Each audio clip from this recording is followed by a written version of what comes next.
Olá, tudo bem com vocês? Sejam bem-vindos para a nossa terceira aula de Física, para o nosso Pré-ENEM, que estamos estudando, fazendo uma breve revisão desse conteúdo tão importante que com certeza vocês estudam, né, na escola e estão revisando também agora esse conteúdo para o Enem. Hoje, na nossa terceira aula, nós vamos revisar o conteúdo de dinâmica. Lembro que nas nossas duas primeiras aulas nós estudamos cinemática, que estuda apenas a questão do movimento, da aceleração, da velocidade, o espaço percorrido, o tempo nesse movimento. A dinâmica vai estudar tudo isso e algo a mais. Ela vai considerar também o motivo do movimento, isso mesmo, a força para realizar determinado movimento. Então nós vamos nos preocupar agora, a parte da dinâmica, com as causas do movimento. Esse vai ser o nosso assunto então para a nossa terceira aula. Vamos lá então para a definição do que é dinâmica. Bem, a dinâmica, conforme nós já mencionamos, é o ramo então da física que vai estudar o comportamento dos corpos em movimento. Então não esqueça desse detalhe, gravem bem. A dinâmica é o ramo da física que vai estudar o comportamento dos corpos em movimento. Então, o foco da dinâmica é investigar justamente o que vai modificar esse movimento, né? Justamente na realização do estudo então das partículas e dos corpos também. O principal físico que trabalhou nessa área, que com certeza vocês estudaram ele, foi Isaac Newton. Isso mesmo, Isaac Newton foi um grande físico e ele contribuiu muito para vários campos, né, da física. Entre eles, a gente pode destacar justamente o campo da mecânica e óptica. Dentro do campo da mecânica, do que nós vamos estudar agora, que é a dinâmica também, nós vamos considerar que várias forças que causam então os movimentos.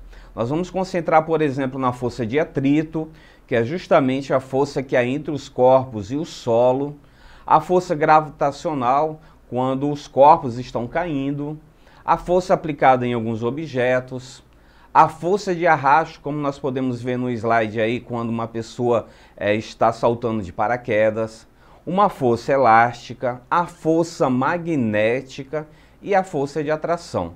Então esses são alguns exemplos do nosso dia a dia que a dinâmica está presente e que o estudo de Isaac Newton contribui muito para nós entendermos alguns movimentos do nosso dia a dia. Então, sem nós nos percebermos, sem a gente se dar conta, a física está presente na nossa vida, no nosso cotidiano, no nosso dia a dia. Basta a gente ver essas gravuras aqui que a gente vai entender como está realmente presente, né? O ato de você andar, de correr, de saltar, né, de empurrar objetos, é um exemplo bem claro de como a força está presente, como a dinâmica, né, o ramo da física está presente no nosso dia a dia. Os principais temas abordados então por Newton, né, e nesse conteúdo que nós vamos estudar agora então, de dinâmica, a gente pode destacar esses 5 pontos. Primeiro, leis de Newton. Nós vamos considerar aqui as 3 leis de Newton então. O segundo é o conteúdo de trabalho, que também está presente. Terceiro, potência.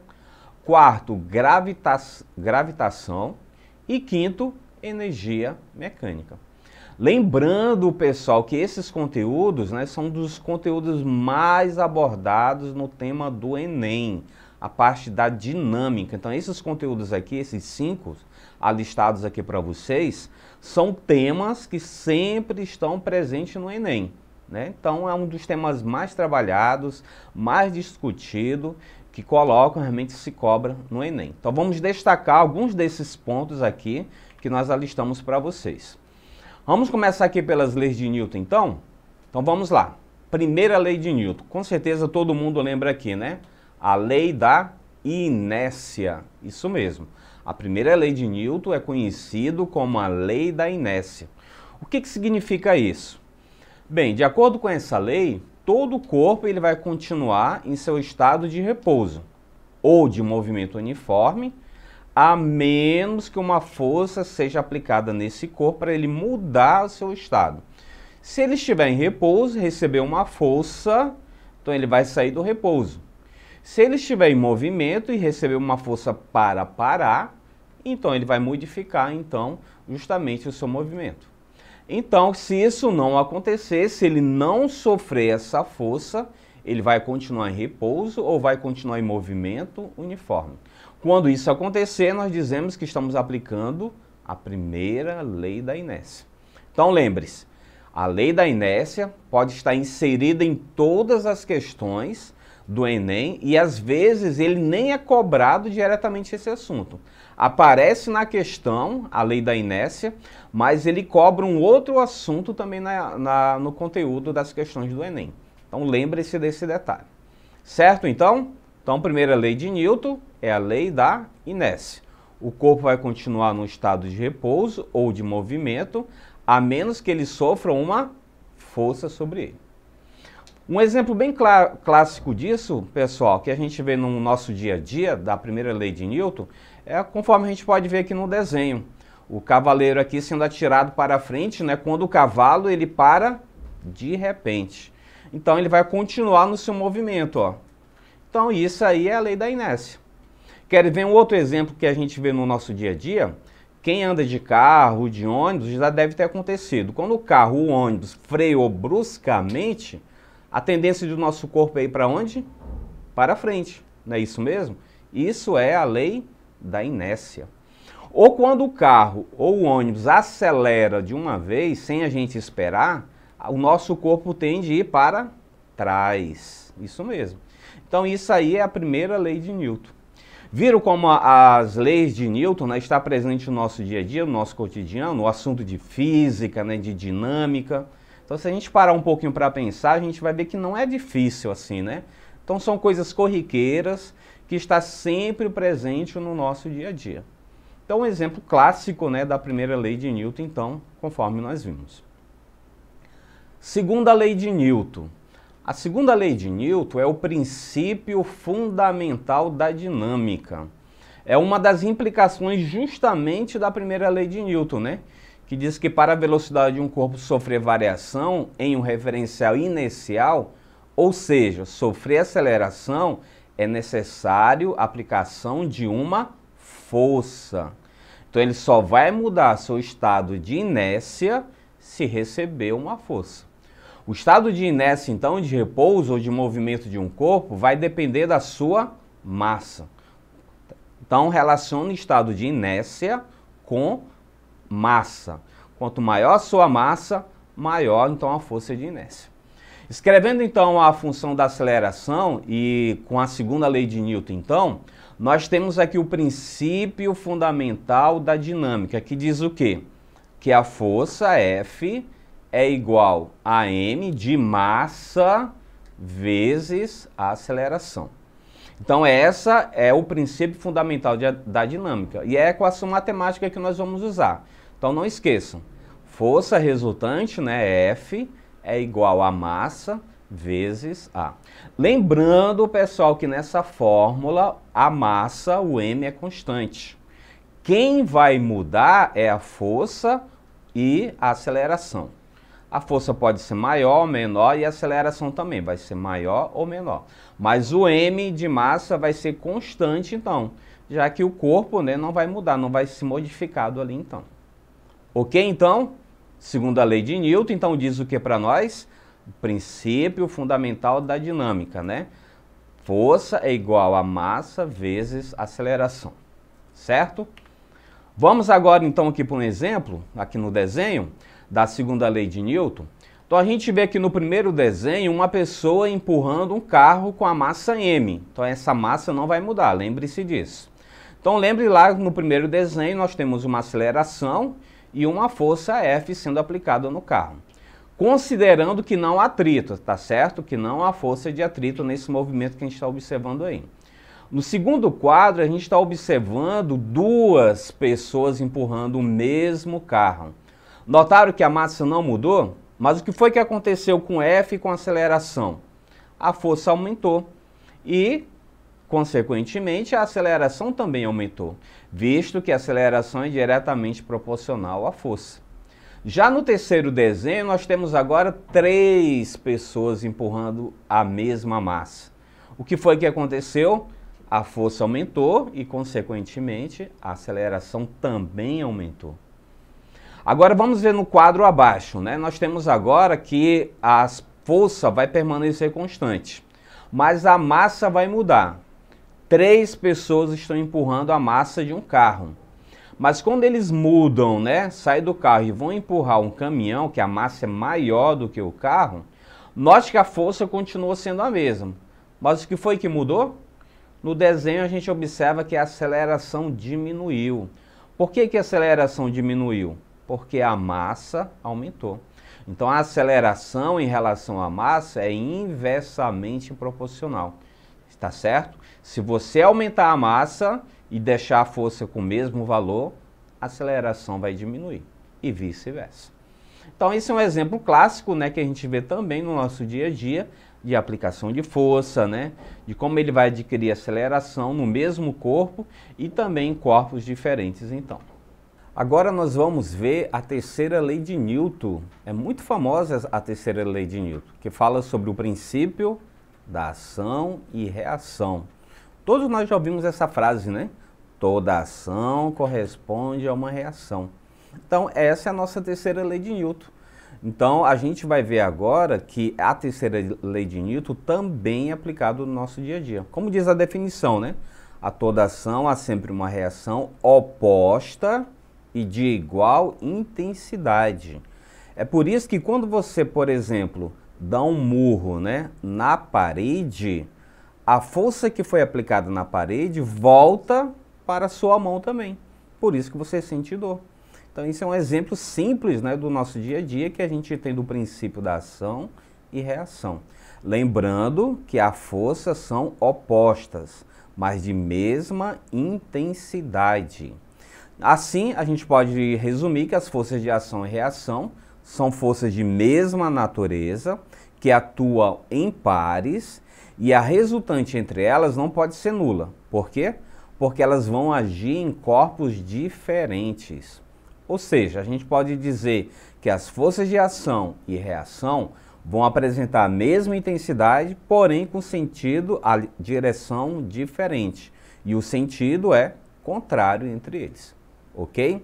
Então, essa é a nossa definição da terceira lei de Newton, né? O princípio da ação e reação. Então, não esqueça. As forças vão ser de mesma intensidade, mesma direção, porém com sentido contrário, sentidos opostos. Essa é a nossa definição da terceira lei de Newton e que vocês não podem esquecer desse detalhe, que é muito cobrado na hora que você for fazer a decomposição das forças, tanto no eixo X como no eixo Y. Não esqueçam, tá? Mesma intensidade, direção também vai ser a mesma, porém com sentidos opostos ou contrários.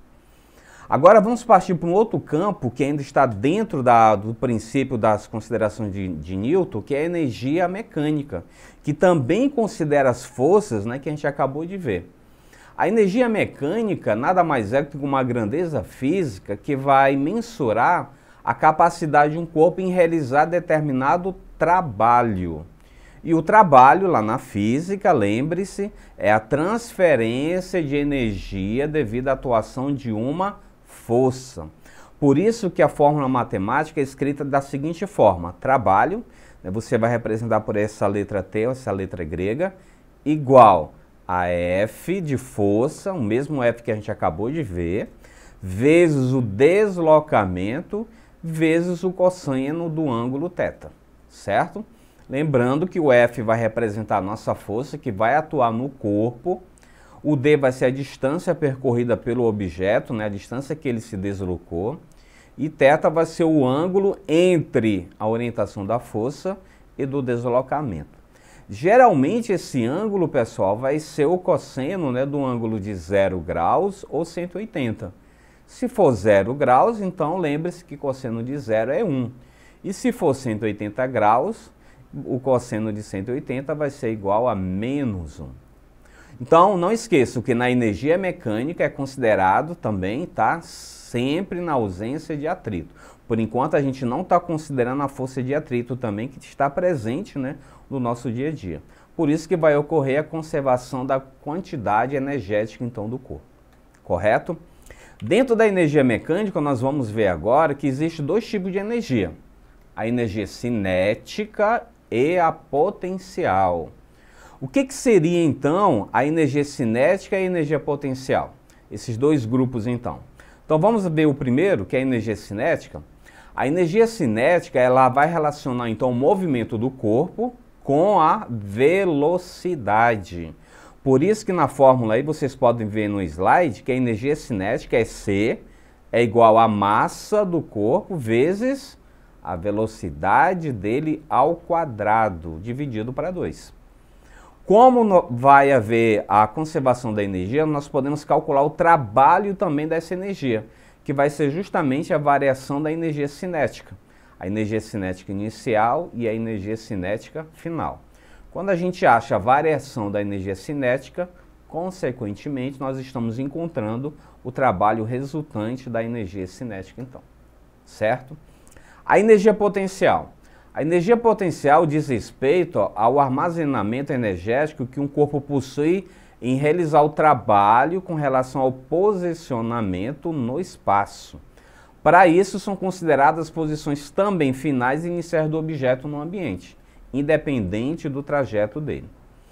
A diferença aqui entre eles, pessoal, é que a energia cinética vai trabalhar com a massa e a velocidade. Já a potencial, ele vai trabalhar com os pontos iniciais de um objeto no espaço, que vai ser relacionado, por exemplo, à altura ou à elasticidade, conforme a gente vai ver agora no próximo slide, que é justamente as forças conservativas. Na energia potencial, por exemplo, a gente vai ter dois tipos. Primeiro, energia potencial gravitacional. Diferente da energia cinética, a energia cinética trabalha vocês podem definir na horizontal. Já a gravitacional define o que ele vai trabalhar na vertical. Isso mesmo, vai trabalhar com altura. Por isso que a fórmula vai mudar agora. A gente vai escrever energia potencial gravitacional, EPG, é igual a peso vezes altura. E como é que a gente calcula o peso? Massa vezes G, não é isso? G, lembre-se que é a aceleração da gravidade. Então a gente pode escrever essa fórmula da seguinte maneira. EPG, energia potencial gravitacional, igual a m de massa, vezes o G, que é a aceleração da gravidade, vezes o H, que é a altura. Então, quando a gente trabalha com forças conservativas, né, que guardam energia para movimentos posteriores, a gente diz que há uma conversão entre os tipos energéticos. Por isso que a gente utiliza a energia potencial gravitacional, a energia inicial e a energia final. Além da energia potencial gravitacional, nós temos também a energia potencial elástica, que é o segundo tipo de energia potencial, que é justamente a capacidade de estiramento, né, de uma energia potencial elástica. Isso pode ser uma deformação em uma mola ou em um elástico.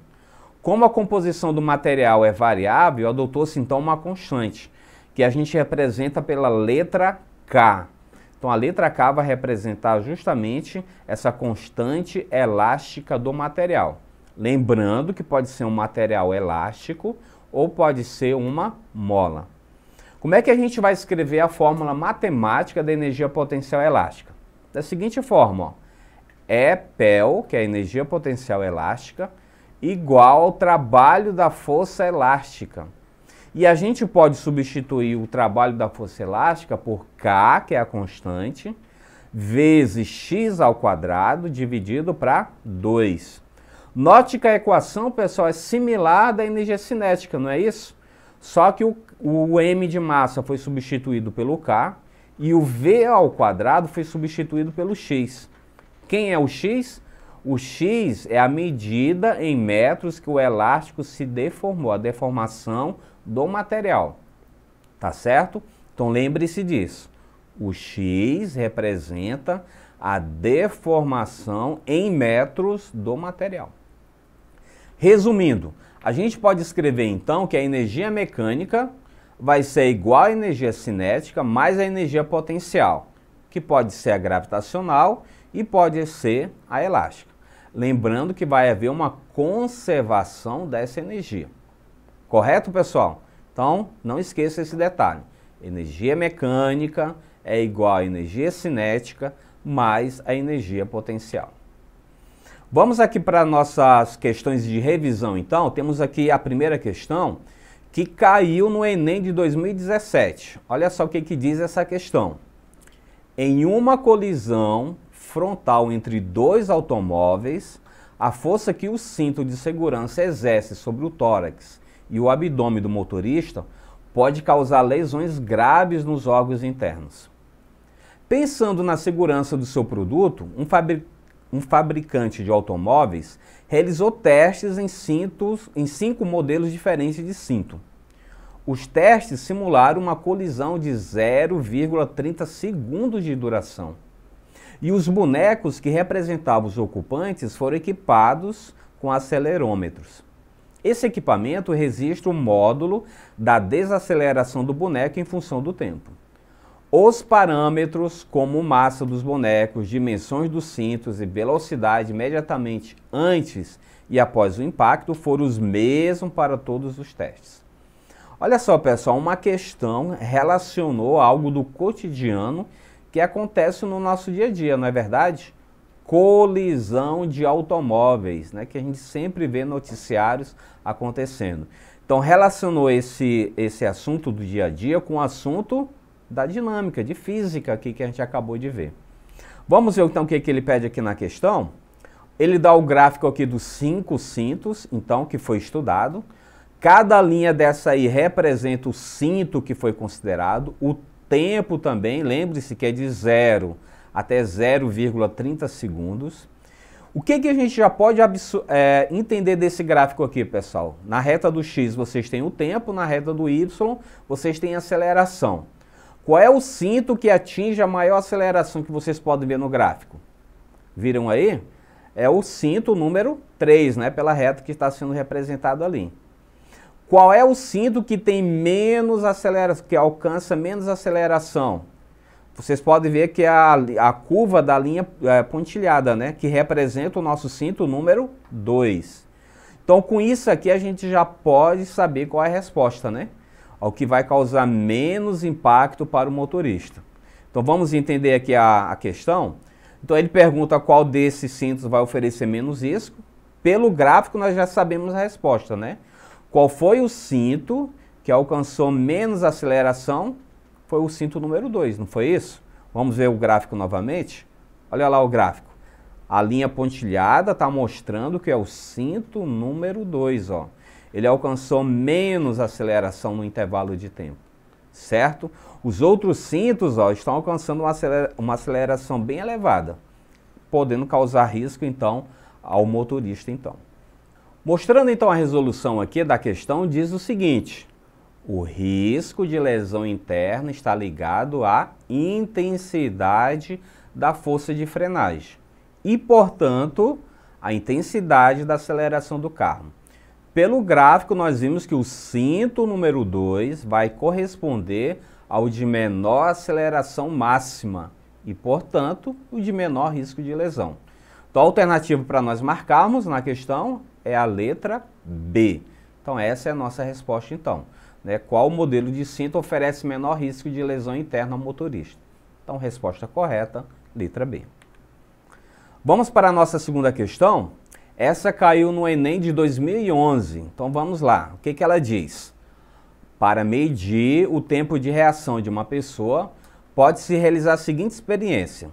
Primeiro, mantenha uma régua com cerca de 30 centímetros suspensa de forma vertical, segurando-a pela extremidade superior, de modo que o zero da régua esteja situado na extremidade inferior.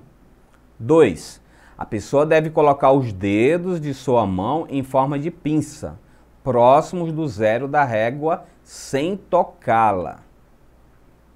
E número 3, sem aviso prévio, a pessoa que estiver segurando a régua deve soltá-la. A outra pessoa deve procurar segurá-la o mais rapidamente possível e observar a posição onde conseguiu segurar a régua, isto é, a distância que ela percorre durante a queda.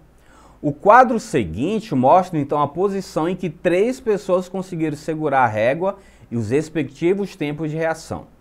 Nós temos aí então no quadro, né, a distância percorrida de 0,30 metros, 0,15 e 0,10 metros. Qual foi o tempo de reação de cada um, né? O primeiro foi de 0,24, o segundo 0,17 e 0,14 segundos. O legal dessa questão, pessoal, é que vocês podem fazer esse experimento em casa, tá? Com um colega. Pega a régua, né? Segue essas 3 orientações que foi dado aí da forma vertical, tenta soltar e faça uma anotação do tempo de reação de cada pessoa, né? Qual a distância que ele vai conseguir segurar a régua, né? Com 2 dedos, então. É bem legal esse experimento, né? Tá ok? Então vamos lá para a questão, o que ele está pedindo aqui para nós? A distância percorrida pela régua aumenta mais rapidamente que o tempo de reação. Por quê?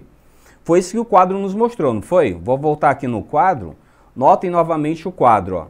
Vocês podem ver que a distância está diminuindo aqui, mas o tempo não está diminuindo de acordo com a distância. 0,30 foi 0,24, 0,15 foi a metade de 0,30. Então, se ele obedecesse ali a sequência do tempo, né, de forma proporcional, seria 0,12 segundos. E isso não aconteceu, ó. Então, o tempo de reação não é proporcional à distância percorrida. E ele quer saber justamente por que isso está acontecendo. Então, vamos aqui às alternativas. A energia mecânica da régua aumenta, o que faz cair mais rápido. Não, a gente viu que a energia mecânica se conserva, né? Então, cancela a letra A. Resistência do ar aumenta, o que faz a régua cair com menor velocidade. Também não, isso não acontece. Essa questão também, a alternativa está errada, né? A velocidade da régua aí não vai diminuir. C. Aceleração de queda da régua vai variar, o que provoca um movimento acelerado. Não vai variar a aceleração, né? A gente viu que ele vai estar exposto à aceleração da gravidade. Ela é constante. D. A força-peso da régua tem valor constante, o que gera um movimento acelerado. Ah, agora eu tenho que parar e pensar nessa daqui. A força-peso da régua tem valor constante, o que gera um movimento acelerado. Vamos ver se é a letra D mesmo? Vamos ler a letra E. Velocidade da régua é constante, o que provoca uma passagem linear do tempo. Não, se a velocidade fosse constante, a aceleração seria nula. Então a letra E está também errada. Então a alternativa para nós marcarmos, a letra D. Então é a nossa resposta.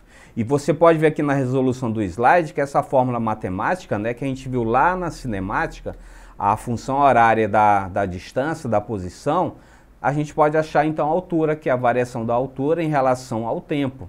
Então a gente pode ver aí que eles são, ó, o ΔH é igual a G dividido para 2 e o tempo está ao quadrado. Por isso que ele não obedece a forma sequencial lá do tempo. Ok? Então essa é a nossa segunda questão. Lembrando, pessoal, que temos mais sugestões aqui para vocês estarem estudando, tá certo? Está aqui os links para vocês. Vamos disponibilizar esses links lá na plataforma Eduque, tá? Não esqueça, acesse a nossa plataforma eduque.ce.ac.gov, ok? Acesse essa plataforma que vocês vão encontrar mais conteúdos, exercícios, sugestões, também para vocês estarem estudando e mais questões para vocês estarem revisando esse assunto de dinâmica. Ok? Quero agradecer mais uma vez a atenção de todos e até a nossa próxima aula. Valeu, pessoal!